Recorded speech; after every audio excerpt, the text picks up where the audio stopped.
नमस्कार। तो आज के सेशन हम इलाहाबाद विश्वविद्यालय से संबंधित कुछ महत्वपूर्ण तथ्यों को समझने का प्रयास करेंगे। इसके अंतर्गत हम यहाँ पर कौन कौन से डॉक्यूमेंट ज़रूरी है जो कि आपके काउंसलिंग के ड्यूरेशन में महत्वपूर्ण भूमिका निभाएंगे, बिना उनके एडमिशन में आपके दिक्कत आ सकती है। ठीक है, इस बात का ध्यान रखिएगा। तो हम उसको तो देखने का प्रयास करेंगे ही साथ में हम यहाँ पे बात करेंगे कुछ इलाहाबाद संबंधित तथ्यों को जानने की कि रिजल्ट का जो संभावना जो डेट थी उसमें कुछ बदलाव किया गया है या फिर नहीं, और किस तरीके से प्रोसीजर होगा उसको हम शॉर्ट में समझते हुए आगे बढ़ते हुए चलेंगे। ठीक है, तो 2-3 तथ्यों को साथ में, और इसके बाद भी हम यहाँ पर कुछ महत्वपूर्ण तथ्य हैं जो कि आपके द्वारा क्वेश्चन पूछे गए हैं, ठीक है, उनको हम यहाँ पे शामिल करते हुए आगे की तरफ बढ़ेंगे। इसके साथ में हम यहाँ पे बात करेंगे कि मिनिमम नंबर कितना होगा जो आपका इलाहाबाद यूनिवर्सिटी में हो जाएगा। देखिए, इसकी चिंता मत करिएगा कि मिनिमम नंबर कितना होगा, इसकी चिंता बिल्कुल मत करिएगा। एडमिशन सबका हो जाना है। मैंने कहा भी था कि आपका अगर आपका 60+ है एडमिशन आपका हो जाएगा। मेन कैंपस में नहीं होगा, एफिलिएटेड में होगा। डिग्री आपको सेम ही मिलेगी। पढ़ाई आप एफिलिएटेड में अगर करना चाहें तो बेस्ट कॉलेजेस होते हैं, ठीक है। मैं उसके लिए भी रिकमेंड करूँगा कि कौन कौन से कॉलेजेस के लिए कौन कौन से जो है कोर्सेज़ के लिए कौन से कॉलेज बेस्ट पढ़ेंगे। इस तरीके से हम यहाँ पे समझते हुए काफ़ी कुछ चीज़ें यहाँ पे इस वीडियो के माध्यम से समझने का प्रयास करेंगे। पहला चीज़ हम देख लेते हैं कि डॉक्यूमेंट में वेरिफिकेशन के लिए क्या क्या आपको ज़रूरी होता है। देखिए, इनकम सर्टिफिकेट जिसे हम आय प्रमाण पत्र कहते हैं, ठीक है, वो 6 महीने से पुराना ज़्यादा नहीं होना चाहिए, क्योंकि वो जब आप स्कॉलरशिप की फॉर्म भरते हैं तो उस समय काफ़ी दिक्कत आती है। तो 6 महीने से पुराना नहीं होना चाहिए। अगर नहीं बना है तो 10 दिन लगता है अप्रॉक्सीमेटली, उसको बनवा कर रख लीजिए। तो पहला क्या है हमारा आय प्रमाण पत्र।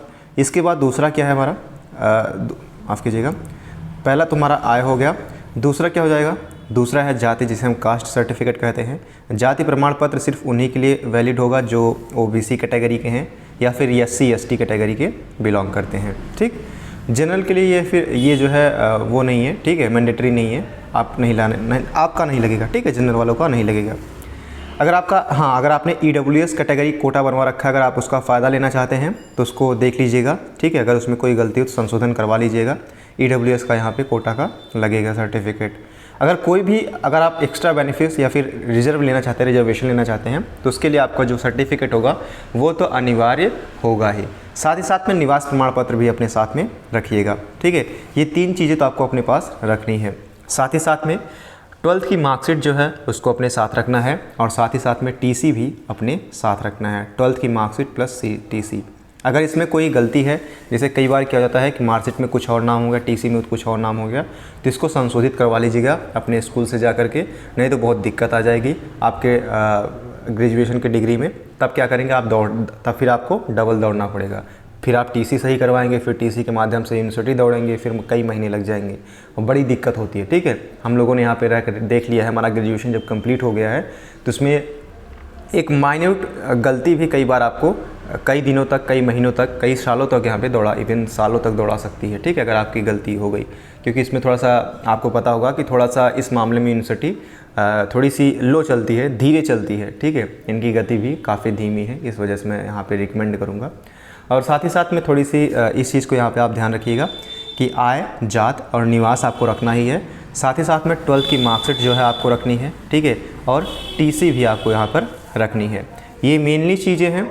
और एक आय लगेगा, फ़ोटो लगेगी, बाकी इसमें माफ़ कीजिएगा, एक फ़ोटो लगेगी और एक आधार कार्ड एज जो भी हो आपके पास, ठीक है, आइडेंटिटी प्रूफ में, इसको अपने साथ में रखिएगा। ये मोर देन सफिशिएंट होगा, ठीक है। बाकी अगर आपका गैपिंग ईयर है तो गैपिंग ईयर के लिए एक बनता है 10 रुपये का स्टाम्प पेपर, आप बनवा लीजिएगा 10 रुपये का, कि आपने क्यों गैपिंग ईयर किया है। तो आप किसी भी वकील से बनवा लीजिएगा, ठीक है।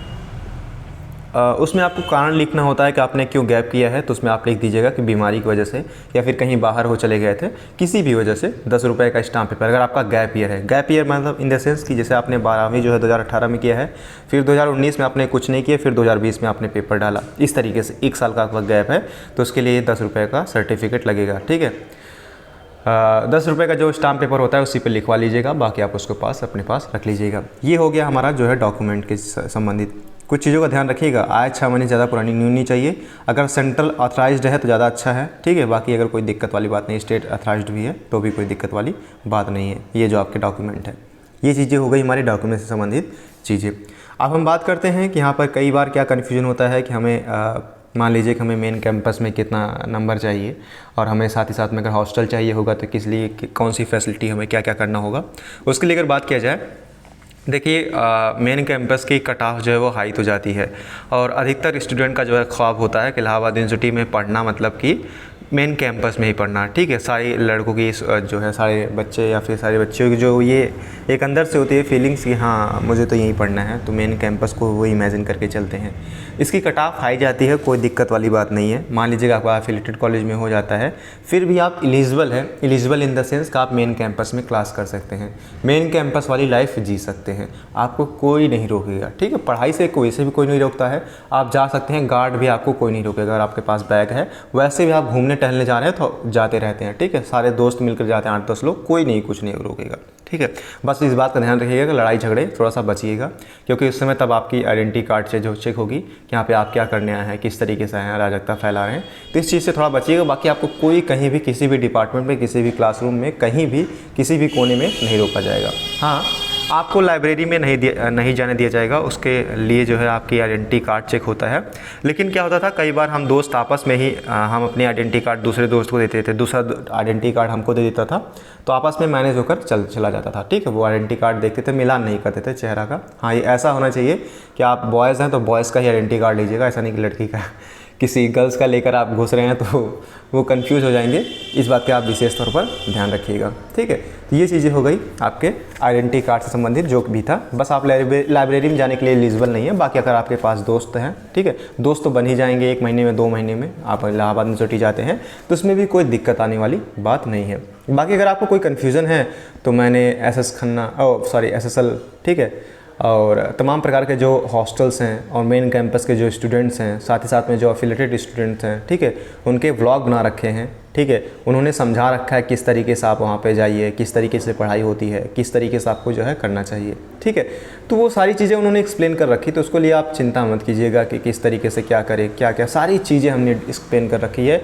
मेन कैंपस के स्टूडेंट है, ईश्वर डिग्री कॉलेज के स्टूडेंट हैं, ठीक है, साथ ही साथ में कुछ CMP के स्टूडेंट हैं, मेन कैंपस के तो हैं ही, इसके बाद हॉस्टल के हैं। किस तरीके से हॉस्टल आपको कैसे अलॉट होगा, हॉस्टल के मैं बता दूं कि जब आपकी काउंसलिंग हो जाएगी तो काउंसलिंग के बाद आपको एक फॉर्म मिलता है, आई थिंक 10 रुपये का या फिर 100 रुपये का, 100 रुपये का फॉर्म मिलता है, उसको आपको भर करके वहीं पर जमा कर देना है। अगर आपको कन्फ्यूज़न हो तो वहाँ पर आपके कई छात्र नेता टहलते रहेंगे, आप उनसे कॉन्टैक्ट कर लीजिएगा, भैया या फिर मैम जो भी होंगी, ठीक है, कह दीजिएगा कि हमें थोड़ा सा समझा दीजिए, तो आपको बड़े आसानी से फॉर्म भरवा करके जमा करवा करके आपको छोड़ देंगे। ठीक है, क्योंकि उनको वोटिंग चाहिए होता है और थोड़ा सा उनसे आप कांटेक्ट रखिएगा, थोड़ा सा विनम्र से बात कीजिएगा, डेफिनेटली बड़े आसानी से वो सारे काम आपके करवा देंगे। ठीक है, ये चीज़ हो गई। आपका फॉर्म जैसे ही भरा जाएगा, इसके बाद एक लिस्ट निकाली जाएगी कि आपको अलॉट हुआ है कि नहीं। अगर आपका अच्छा नंबर आते हैं तो आपको अलॉट हो जाएगा। इसके बाद आप जा करके पैसे जो भी होते हैं जमा कर दीजिएगा। ठीक है, बहुत ही सस्ता होता है। अगर आपको हॉस्टल मिल जाता तो आप बहुत ही लकी हैं, ठीक है, इलाहाबाद रहकर, क्योंकि जो फैसिलिटी हॉस्टल में आपको दी जाती है इतने कम रेट पर। इसके बाद हाँ, लेकिन इस बात का ध्यान रखिएगा कि अगर आपको मेस लगवाना है, मेस मतलब खाना, ठीक है, तो वो आपको अलग से लगवाना पड़ता है, तो खाना भी आपको अवेलेबल हो जाता है। बाकी सब चलता है जुगाड़ से ही, जो रियलिटी है वो रियलिटी ही है इलाहाबाद हॉस्टल में। ठीक है, ये चीज़ें हो गई। अब बाकी मैं बात करूँ कि मिनिमम कितने नंबर हो गए तो अब आपका हो जाएगा, तो 60+ आपके अगर नंबर हैं तो आप सेफ़ जोन में मान के चलिए, अपने आप को सेफ़ जोन में चल रहे हैं। ये किसी भी कोर्स के लिए लागू होता है। ठीक है, 60+ इन द सेंस कि आपका एफिलिएटेड में हो जाएगा। ठीक है, एफिलिएटेड में जिस भी कॉलेज में आप चाहेंगे, थोड़ा सा वेट कीजिएगा, हाइपर मत होइएगा। ठीक है, अगर आपका 70 है, 75 है नंबर, या फिर 65 है, तो थोड़ा सा वेट कीजिएगा। लास्ट में जो है कट ऑफ गिरते गिरते आ जाएगी। ठीक है, स्टार्टिंग में बहुत हाई जाएगा, आप हाइपर मत होइएगा कि 110, 120, 150, यहाँ इवन 170 तक जाएगी, गिरते गिरते आ जाएगी 70, फिर 60 आ जाएगी। ठीक है, इस तरीके से वेट कीजिएगा। हर साल इसी तरीके से चलता है कट ऑफ, क्योंकि वो पहली बार क्या होता है कि पहली बार वो जो हाई कट ऑफ वाले लड़के होते हैं, जो बच्चे होते हैं, उन्हीं को लेते हैं। इन द सेंस यही चीज़ें, यही रीज़न होता है। ठीक है, इसके बाद गिरते गिरते जब वो आ जाएगी तो उसी तरीके से आप डॉक्यूमेंट वेरिफिकेशन के लिए अपना जो रिज़ल्ट है उसको लेके जाइएगा। ठीक है, रिज़ल्ट के साथ साथ में जो मैंने डॉक्यूमेंट बता रखे हैं उसी को आपको एक डेट बताया जाएगा कि इस डेट को आप कॉलेज में पहुँचे, एडमिशन करवा लीजिए। फिर काउंटर नंबर आपको बताया जाएगा, काउंटर नंबर पे आप जाके पहुँच जाइए। फिर लंबी लाइन लगी होगी, लंबी लाइन में खड़े होइए, बाकी आपका एडमिशन 10 मिनट के अंतर्गत हो जाएगा। इसके बाद आपको पैसे जमा करने हैं, आपको एक रेसिप्ट मिलेगी, फीस रेसिप्ट मिलेगी। ठीक है, सब्जेक्ट कॉम्बिनेशन आप अपने अकॉर्डिंग देख लीजिएगा।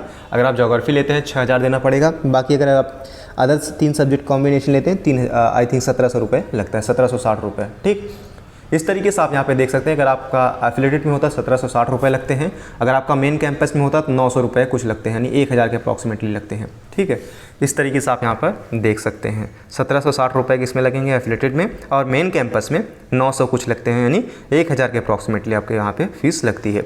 इस चीज़ को आप यहाँ पे देख लीजिएगा। बाकी कुछ चीज़ें मैं डिस्कशन करने का प्रयास करूँ। इलाहाबाद यूनिवर्सिटी की एक जो सबसे बड़ी खामी मैं बताऊँ कि ये थोड़ा सा प्रोसीजर जो है इनका बहुत ज़्यादा लेट रहता है, तो थोड़ा सा वेट कर लीजिएगा। जो मैं बताऊँ कि अगर जो भी न्यूज़ आती हैं, जो भी अपडेट्स आते हैं, वो इसी इलाहाबाद यूनिवर्सिटी के ऑफिशियल साइट पे जाइएगा। ये सारे अपडेट्स होते हैं, ठीक है, ये सारे अपडेट्स होते हैं, यहीं पर अपडेट्स आते हैं और इन्हीं अपडेट्स को उठा करके जो यूट्यूबर होते हैं वो बताते हैं, या फिर जो न्यूज़पेपर होते हैं वो छापते हैं। यहाँ पर अपडेट होता है, जो भी आता है न्यू लिखा रहता है। ठीक है, यहाँ पर जो न्यू लिखा है, ये न्यू लिखा है, यही सब चीज़ें जो हैं नए नए अपडेट आई हैं। ठीक है, अभी इसके रिगार्डिंग, रिजल्ट के रिगार्डिंग कोई भी नहीं आया है। ये है न्यूज़, जो कि आपको न्यूज़ यहाँ पे चलता रहेगा। ठीक है, इस तरीके 17 अक्टूबर लास्ट जो है 20 अक्टूबर तक जो है अपडेट यहाँ पर दिखाई दे रहा है। जो नया अपडेट आएगा वो चीज़ आपको यहाँ पर न्यूज़ एंड अपडेट के माध्यम से दिखाई देंगी। ठीक है, इसी के माध्यम से आप जो भी होगा वो यहाँ पर डाउनलोड कर सकते हैं, रिज़ल्ट भी अपना यहाँ पर डाउनलोड कर सकते हैं। तो आप किसी भी न्यूज़पेपर पर या फिर किसी भी यूट्यूबर पर ब्लाइंडली बिलीव मत कीजिएगा, डायरेक्टली जाकर पहले चेक कीजिएगा। ठीक है, कोई भी इन्फॉर्मेशन, ठीक है, हाइपर होकर कोई गलती मत कर दीजिएगा कि मान लीजिए आपका अच्छा नंबर है लेकिन आपको सब्जेक्ट कॉम्बिनेशन नहीं मिल रहा है, फिर आपने वेट भी नहीं किया किसी यूट्यूबर या फिर किसी न्यूज़पेपर के माध्यम से आपने पढ़ा और डायरेक्टली एडमिशन ले लिया। थोड़ा सा समझ कर अपने दिमाग को खुद यूज़ करके, इस्तेमाल करके वो चीज़ें करिएगा। ये चीज़ें काफ़ी अच्छी रहेंगी, नहीं तो बाद में जो है पछताने से कोई मतलब भी नहीं रहेगा। ठीक है, बाद में आपका कोई हेल्प भी नहीं कर पाएगा। ठीक है, कुछ चीज़ें जो है थोड़ा रिस्पॉन्सिबल बनिए खुद के लिए, ताकि बाद में पछताना ना पड़े। ठीक है, जब आप गलती कर बैठेंगे तो वहाँ पर कोई अभी आपकी मदद करने नहीं आएगा सामने। ये कुछ चीज़ें थी जो कि इम्पॉर्टेंट थी, या आपको शेयर करनी बहुत ज़रूरी थी। आई होप कि आपको सारी चीज़ें समझ में आ गई होंगी। हाँ, अगर आप इसके रिगार्डिंग भी अगर कोई अभी तक आंसर नहीं समझ में आया हो तो आप हमसे इंस्टाग्राम के माध्यम से जुड़ सकते हैं।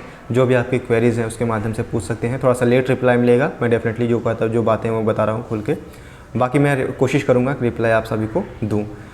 बाकी मैं उसका लिंक जो है डिस्क्रिप्शन बॉक्स में डाल दूंगा। इसके रिगार्डिंग अगर कोई भी आंसर है या फिर कोई भी क्वेश्चन है तो आप उसको कमेंट बॉक्स के माध्यम से भी पूछ सकते हैं। So thank you so much, keep loving, keep supporting and keep stay with us. Thank you so much.